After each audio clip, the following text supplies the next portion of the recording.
किसानों और आम लोगों के बीच मशरूम की खेती की लोकप्रियता में इजाफा हुआ। पहले इसकी खेती को पहाड़ी क्षेत्रों के लिए उपयुक्त माना जाता था। अब नई और आधुनिक तकनीकी आने के बाद इसकी खेती मैदानी क्षेत्रों से लेकर घरों तक भी करने लगे हैं।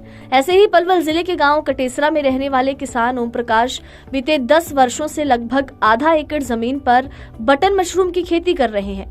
उनका कहना है कि इस खेती के माध्यम से वो सभी खर्चे हटाकर 3 लाख तक का मुनाफा कमा रहे हैं।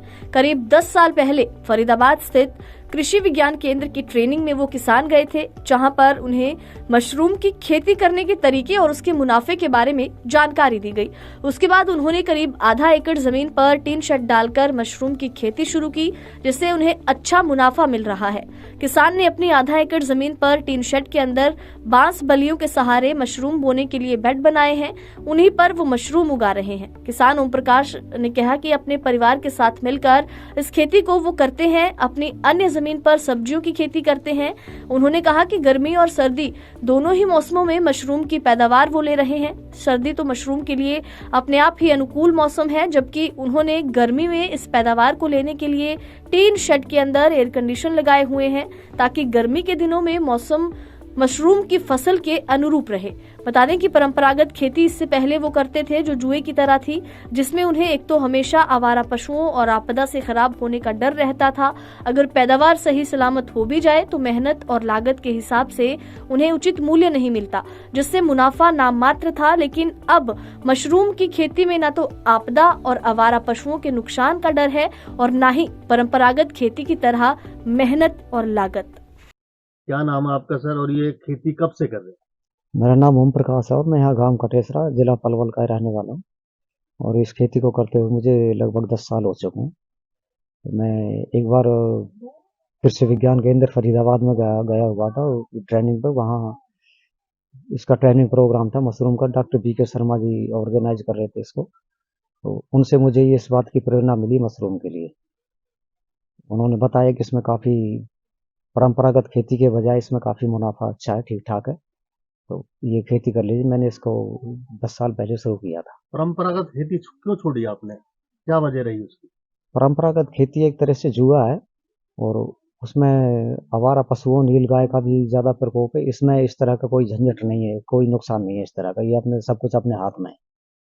तो इस खेती में आप किस तरीका का मुनाफा है? और इसमें सब कुछ अपने हाथ में है और अपने एक तरह से ये कह सकते हैं कि अगर टाइम पर सब काम किया जाए और जानकारी अच्छी हो तो इसमें मुनाफा ठीक ठाक है। और किसान भाइयों को आप क्या संदेश देना चाहते हैं? मैं उनको यही संदेश देना चाहूँगा, अगर कोई भाई मशरूम लगाना चाहे तो पहले सीखने के लिए बोए थोड़ा सा। ये नहीं है कि एक बार में कोई बड़ा प्लांट लगा बैठे और पैसे इन्वेस्ट कर दे। पहले थोड़ा सा 20-25 मन गेहूं के भूसे में लगा के देखे, उसमें अगर कोई नुकसान भी हो जाए तो आदमी झेल लेता है। सरकार किस तरीका की आपकी मदद करती है इसमें? देखिए, सरकार इसमें बागवानी विभाग के मार्फत किसानों को मशरूम पर सब्सिडी देती है, जो समय समय पर कई बार मशरूम करने वाले किसानों को सरकार दे देती है। हर साल तो नहीं देती, लेकिन कभी कभी मदद कर देती है। तो इसके लिए हम हरियाणा सरकार का खट्टर साहब का तहे दिल से धन्यवाद करते हैं। देखिए, बटन मशरूम दरअसल 12 से 20 डिग्री सेल्सियस के बीच में उगाई जाती है। शुरू में बुवाई के वक्त हमें इसका 23 से 25 डिग्री सेल्सियस तापमान चाहिए। उसके बाद जब फसल स्टार्ट हो जाती है तब हमें 12 से 20 चाहिए।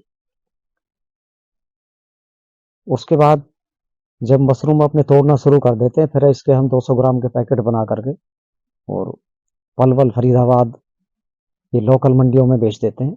ये ताज़ा होने की वजह से हमें इसका रेट अच्छा मिल जाता है। जो धान की खेती है उससे इसमें कितना मुनाफा अच्छा है?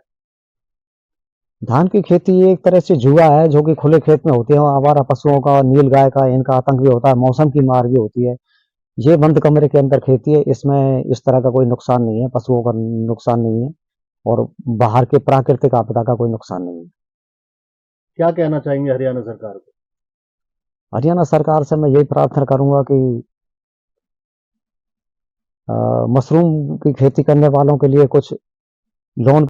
हरियाणा सरकार को क्या कहना चाहेंगे आप? मैं हरियाणा सरकार का बहुत धन्यवाद करूंगा, तहे दिल से धन्यवाद करता हूं। उन्होंने काफ़ी सुविधाएं किसानों के लिए दे रखी हैं और अपने किसान भाइयों से मैं ये अनुरोध करूंगा कि जो हम केमिकल फर्टिलाइज़र और कीटनाशक दवाइयाँ प्रयोग कर रहे हैं बाकी की परंपरागत फसलों में, उनके बजाय हम कुछ बागवानी की तरफ, सब्जी उत्पादन की तरफ, मशरूम उत्पादन की तरफ भी बढ़ें तो शायद हमें कुछ ज़्यादा लाभ होगा और हमें जहर से भी मुक्त छुटकारा मिलेगा।